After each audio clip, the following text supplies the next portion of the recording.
plonge vers l'Ardenne, mais aussi vers l'Allemagne et la Hollande. Après la révolution industrielle, le gouvernement a tenté de raser ces vestiges pour effacer la mémoire de cette période. Mais des voix se sont levées pour empêcher cela. Cependant, quelques années plus tard, la présence de charbon encore contenu dans les terrils a attiré les entreprises pour qui la réexploitation des terrils constituait un marché aux ressources économiquement intéressantes. Cela aurait amené la disparition des terrils de notre paysage. À ce jour, un seul terril est encore exploité en région liégeoise, situé à Anse, où on en extrait encore du charbon, ainsi que les résidus de triage ou déchets qui seront destinés aux remblais d'autoroutes ou utilisés dans le secteur de la construction entre autres. Il y a quelques années, des terrils étaient réexploités parce qu'on voulait en récupérer le charbon. Et il y avait donc une société, Ryan Europe, qui essayait d'acquérir des terrils pour les réexploiter. Mais aujourd'hui, ce n'est plus du tout rentable. On sait obtenir du charbon bien meilleur marché qui provient de Chine, qui arrive ici par bateau. Et donc, ce n'est absolument pas rentable. Donc, la pression économique qu'il y avait sur les terrils a disparu. Et aujourd'hui, nous sommes là avec ces collines, ces innombrables collines. Ça coûterait un argent fou de s'en débarrasser parce que ça nécessiterait des dizaines, des centaines de milliers de camions. Et pour mettre le terril où? On n'a déjà plus de trous pour créer des centres d'enfouissement technique, des décharges officielles donc pour nos déchets. Donc à quoi ça sert? Donc les terrils sont là. On ne peut même plus reboucher les mines avec, parce que les mines sont comblées d'eau. Vous savez, une fois qu'ils ont arrêté les pompes, la nappe phréatique a remonté. Donc nous sommes là avec ces collines, ces terrils, qui en plus ont une valeur patrimoniale, paysagère et écologique énorme. Et donc ce serait tout à fait contre nature, ce serait tout à fait imbécile de détruire les terrils qui ont une grande valeur et qui sont l'image de marque remarquable de nombreuses régions de Wallonie. L'identité charbonnière fait déjà partie du passé. Mais certains mineurs sont toujours là. Turcs, Grecs, Polonais, Belges et tant d'autres sont descendus dans les entrailles du sol, risquant leur vie dans les galeries, éboulements, grisous sont les dangers mortels et quotidiens. À Blény, sur le plateau de Herve, un ancien site de charbonnage accueille les touristes qui désirent découvrir ce passé minier. Un terril, posé sur le site, élevé à main d'homme, surplombe la mine.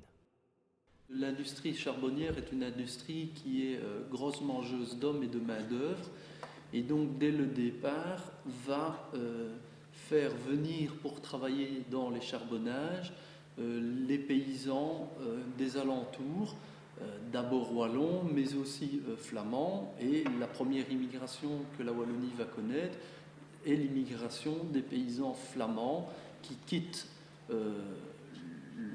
leur lieu de vie traditionnel pour fuir la misère et qui viennent donc travailler dans les charbonnages en Wallonie. Alors, les conditions de vie sont très dures, d'une part parce que le temps de travail est très important, d'autre part le travail des femmes et des enfants est généralisé jusqu'à la fin du XIXe siècle et différentes lois vont progressivement l'abolir. Et d'autre part, les conditions de travail dans la mine sont pénibles. D'une part, il faut descendre, donc c'est dans l'obscurité tout le temps.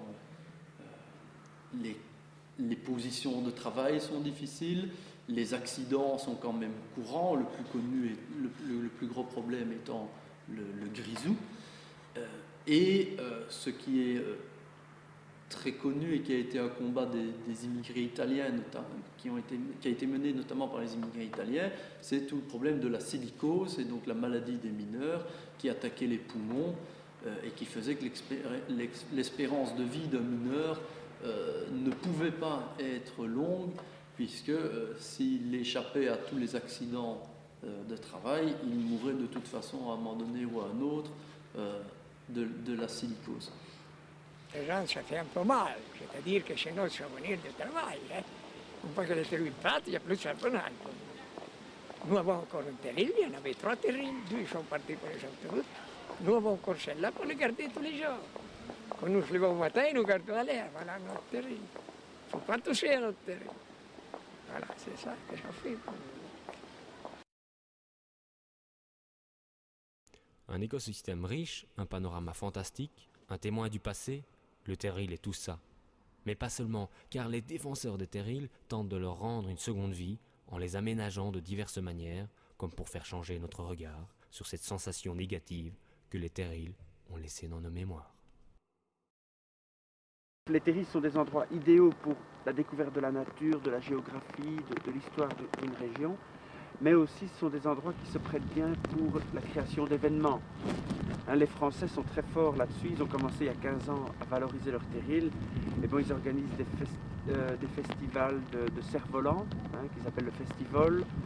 Puis ils organisent la nocturne des terrils, qui est en fait une course à pied pendant la nuit, donc avec des lampes torches qui traversent plusieurs terrils de la région. Nous-mêmes, la deuxième semaine de Pâques, nous allons organiser en fait la transterrilienne en marathon. Enfin, ça veut dire qu'on va partir de Bernissart jusqu'au plateau de Herve en course à pied. Donc, évidemment, ça va s'adresser à des marathoniens. Pour valoriser la chaîne des terrils. Bon, en fait, tout est possible. On peut organiser aussi des événements festifs, un grand barbecue sur un terril. Les Français ont aussi illuminé leur terril. Donc, pendant une nuit claire, ils ont lancé des feux de Bengale sur le sommet d'une dizaine de terrils et ça se voyait de très très loin et ça faisait un peu rayonner toute la région. Donc bon, tout est possible puisqu'en fait les terrils sont les points culminants du bassin minier. Ce sont les petites Alpes en sol mineur et bon, sur ces hauteurs-là que tout le monde peut voir de loin, on peut imaginer tout ce qu'on veut.